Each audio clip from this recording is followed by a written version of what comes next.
I grew up in Rock Island, Illinois, just down the Mississippi from here. My dad was a blue collar worker, John Deere. He was a welder. My mother really didn't work. I went to parochial schools, Catholic schools all my life at that point. Allman Catholic High School is where I went to high school. I certainly wasn't going to college. That just was not in the cards. There was no money to do it, and certainly I did not have the grades. So myself and my best friend Joe Murphy, we decided early on. I mean, like when we were, maybe kids, we were going to go in the military. We're going to go in the military. We're going and serve our country. We felt that we needed to serve our country, and we've been brought up in that type of atmosphere. My father never served, but my uncles surely did. They were at D-Day and they fought in World War II. So I heard the stories. In high school, my older brother Bob went in. He went in and he ended up in the United States Army Special Forces, Green Berets, if you will. And Joe and I initially were going to go in the Marine Corps, and because we had seen too many Marine Corps films, in the movies. Until my brother Bob came home and he says, so he was 5 years older, and he goes, where are you and Joe going? You gonna join up, huh? Yeah. So we are Marines. He said, hell you are. You're going Army, Airborne, paratrooper, and I'll see you in Vietnam. And it was the gospel according to Bob. What Bob said went. I mean, he was my hero. He was my role model. My father and I, we never really clicked. So Bob was everything to me.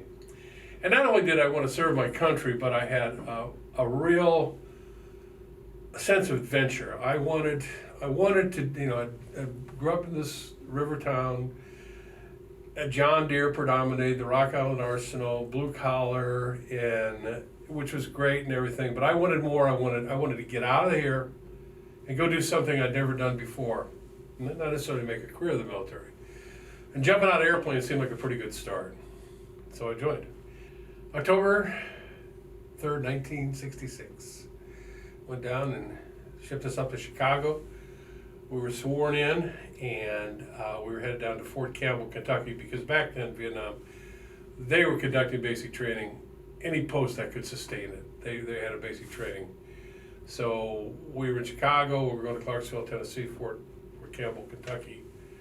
So I got down there in basic training, and back then, the first thing they did when you got in the Army was they gave you a battery of tests. Now, you'd been tested prior to coming in, but they tested you again. And they said, okay, you guys are taking the OCS test.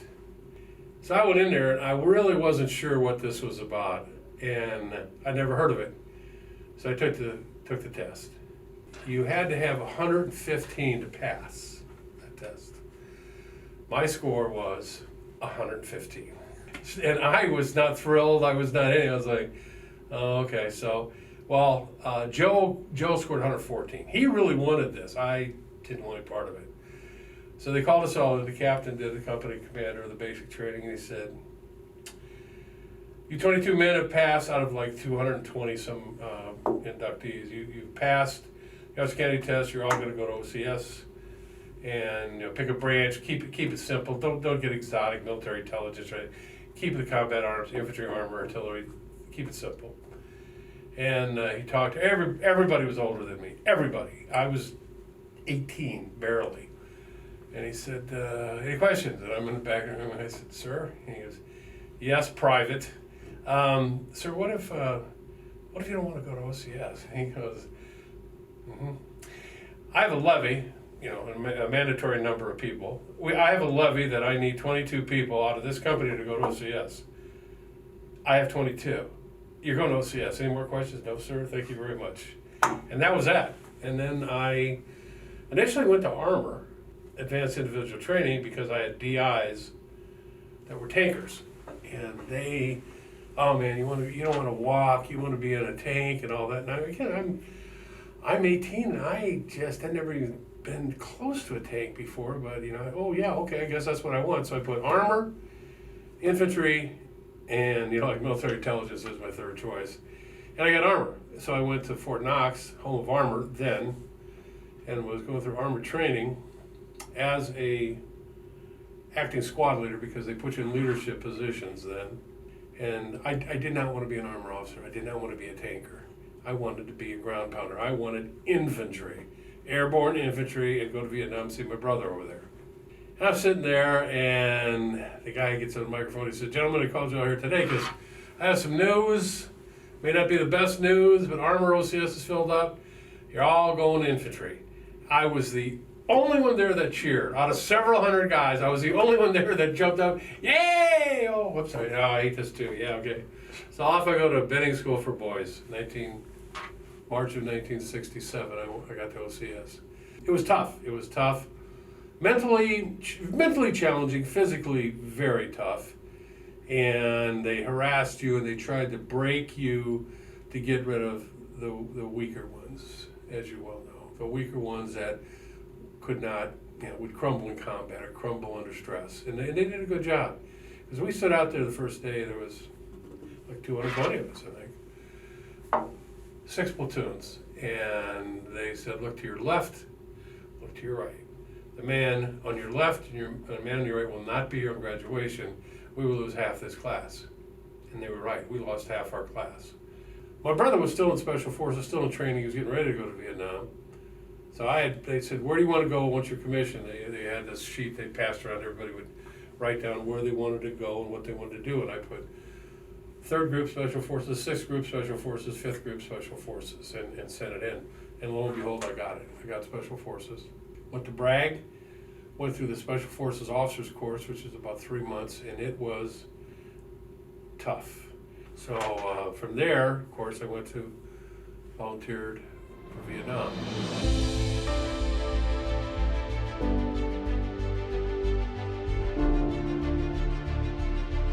Vietnam was broken into corps, I Corps, 2 Corps, 3 Corps, 4 Corps. From the Delta up to the demilitarized zone, the DMZ, border up to North Vietnam. So the camp of Bù Prang, B-U-P-R-A-N-G, was in the southernmost 2 Corps, in this area.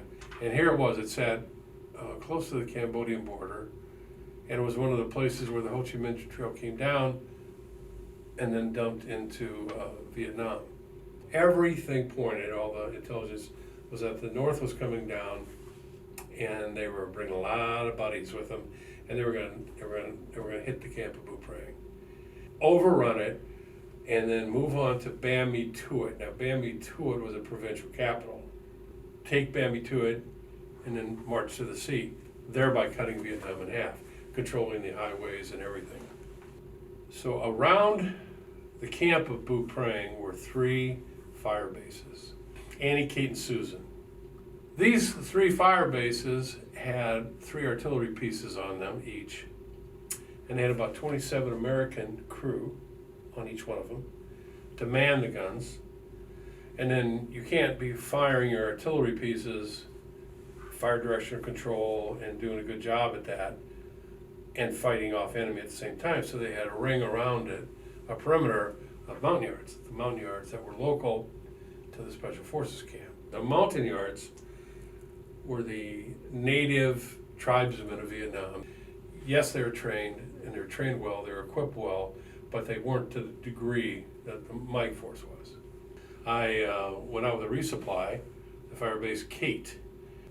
We got in, we locked down, and let the games begin. That was mid-morning, 29 October 1969. And they came at us, and they came at us, and they came at us. And what had happened is 2 NVA regiments, infantry and artillery, had moved down from the north. And after action report states that they were just kind of fat, dumb, and happy getting ready to hit Bù Prang, they went, well, wait a minute, where did this fire base come from? It wasn't here when we were down here a month or 2 months ago. Well, we gotta knock this out quick. Can't be that long, can't be that hard, not that many guys. I had no idea. I had absolutely no idea, nor did anybody else, how many men we were up against. So I started out with 150, and so now we're in it's not looking good for the home team. So they started hitting us with rockets and mortars. They would start, the NVA would come in, the North Vietnamese Army would come well, I'll just quote one of the helicopter pilots that were coming in and supporting us. He said, I saw what looked like hundreds of black ants coming up the slope at you guys. He said, then they would put human waves would come at us, hundreds of men, they would attack up this, the steeper slope, which slowed them down, thank God. Mostly came from the south, because that seemed to be where they were hitting us from. And we'd push them back. So then I would get on the air with the Air Force forward air controller, the Mike Fax, or the Walt Fax, that was their call sign. And they would stay on station, and they'd bring in the fast movers, the jets. And usually F4s, and they would come in and drop their ordnance, 250, 500-pound bombs. And they would come in and drop these things, and I would call them in. And then when they weren't flying for refueling, rearming, the helicopters would come in, the gunships would come in, the slicks would come in with their rockets and their miniguns.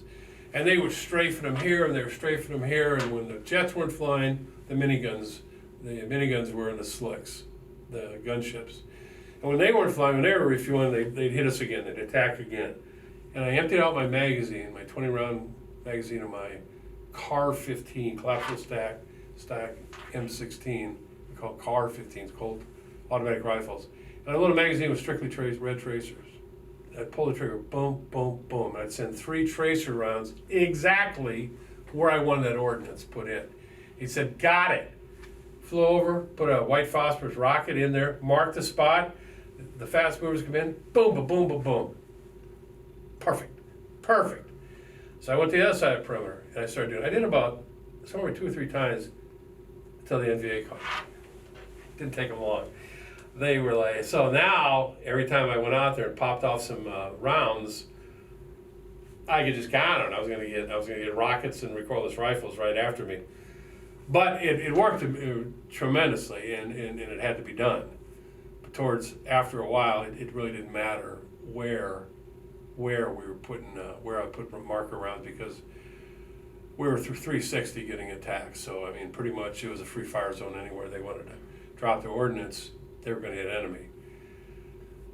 About day 3, the ground shook. We had incoming, and the whole entire, we would get mortars and rockets. Okay, but now this time we're getting incoming, and the entire ground shook. And it was artillery. Now we're in dirt and logs, bunkers, and the artillery is going to go through that like a warm knife through butter. So I called up to the forward air controller and I said, hey, we're getting some heavy stuff coming in here. He says, yeah, I see it. It's coming due west. Now remember, we're very, very close to Cambodia. And I'm mulling this over in my mind. What do I have to do? And then the forward air controller comes on and says, Hawk, I can't drop any ordnance over there unless the ground commander, me, declares a tactical emergency. I said, I declare a tactical emergency, Roger. And they went there and I just bombed the piss out of them. And it was Camp Le Roland. It was a Cambodian army base. That's where the NVA had set up. My name ended up on Nixon's desk within an hour as creating an international incident by calling a bombing into a neutral country. Twice, because I did it again. And they always claimed that was a war crime and all that, but let me tell you right now, they were dumping artillery in on us, and we silenced them. But they kept on hitting us, and the gunships, they fought like banshees. They'd come in there so low and quick and dump their ordnance and keep the NVA off our back until the 30th. And then the NVA brought in some 37 millimeter, I think it was. And they had 51 caliber machine guns. It kept getting worse and worse, and I'm asking for more people. I'm now down to about less than 130. And we got a pretty big perimeter to secure, and ammo, we're running low on ammo, and water. Oh Lord. I believe we were in the first stages of dying of thirst. I swear to God. The only thing I could think about was water when we weren't under direct attack. It's the 1st of November, and we've been fighting now for so many days. I said, you got to get me help. I can't hold this ground without more help, without boots on the ground. This is my first command. I wasn't about to give it up. This is my first command. So the Americans would have came. They would have came. But at that time also, Nixon was putting forth Vietnamization. We're turning this war over to the Vietnamese, and we want them to pick it up instead of us. So the Americans were told to stand down. They shifted over to the Vietnamese, and they said, hey, you got to get these guys out. And the Vietnamese, the 23rd Division commander goes, yeah, remember I told you about the Mountaineers didn't like them? And there was only like 27 Americans that left now, 26 Americans. He goes, yeah. I says, yeah, we're not going to do that. But Special Forces says, no. I know the Americans can't, the Vietnamese won't. We'll go in. So they activated a Mike Force. They're going to put in a reinforced battalion. Again, no one knew how big of a unit we were up against. So they flew in, choppered in. They had about 600 men ready to go, Mike Force, and they choppered in the first company. And these guys are bailing out. They're bailing out. They're making a perimeter, and they're going to be bringing in another 500 guys. So did the NVA. The NVA saw them too, and they shifted about 1,000 men in the direction of these 150, 180 guys. We're dug in. They're not. The NVA hit them. Now you cannot, and the Mike Force took them took them into the fight immediately. You cannot bring in helicopters to land for an air assault for dropping off troops in the middle of a firefight. That was impossible. So they couldn't bring in any more troops. So these guys, this 160, 180 Mike Force guys who were there, they too fought like banshees. The NVA came up and they fought. They had to drop back. They were vastly outnumbered. They dropped back, skirmish line, took them under fire again. The NVA pursued. They dropped back again. NVA pursued. They dropped back.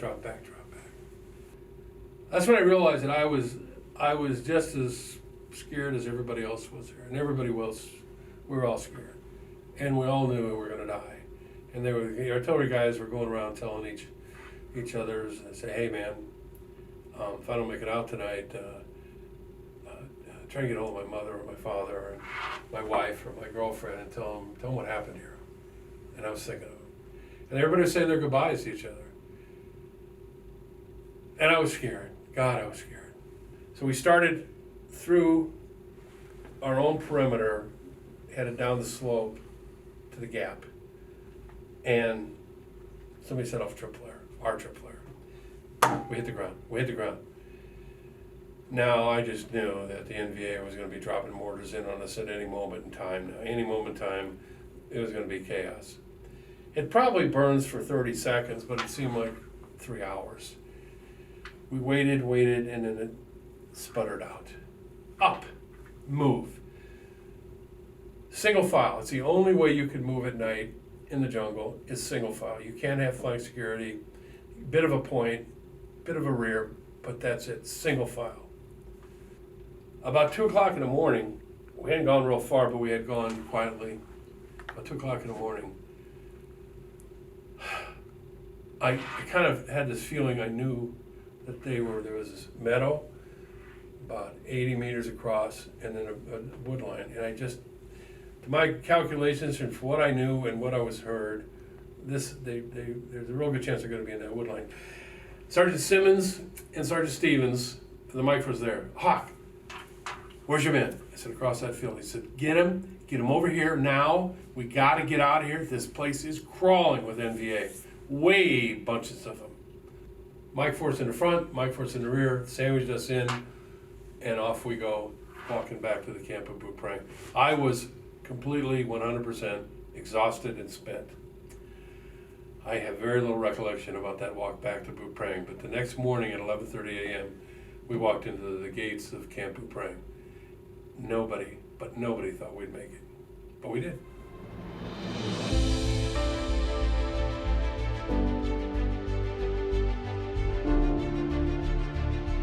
They were telling guys at discharge at Oakland, be a wise idea not to wear your uniforms when you go home, on the aircraft, in the air, in public, and so on. I say it was a tough time to be a veteran. It was tough.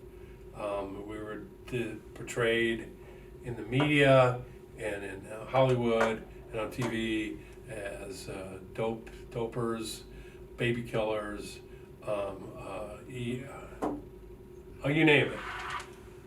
So I went to college. I had never been to college. I went to college, and I went to start out at like a junior college, a community college. There was a lot of veterans, and we kind of clung together. We didn't have any. It wasn't official. It was something like this going on here. Someplace you could go and talk to guys, and you wouldn't have to start from the beginning and tell them all about what you're feeling at that time. A buddy of mine, good friend, John Kathman, he was with the first Cav in Vietnam, combat infantryman. In 1970, in February, he was home, and he had been in the bush maybe a few weeks before. So he was sitting at this local gin mill, waiting for his wife to get off work. Friday night, busy, happy to be home, having a cold beer, and this guy next to him looks at him and he says, "Man, nice tan. Where'd you get that?" And John says, I thought about it, and I just didn't want to go there. I said, just got back from Florida.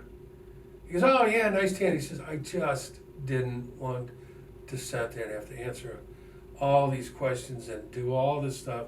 He said, "I just didn't want to do it. I served with honor, and I am very proud of my service, but I didn't have the time or the inclination."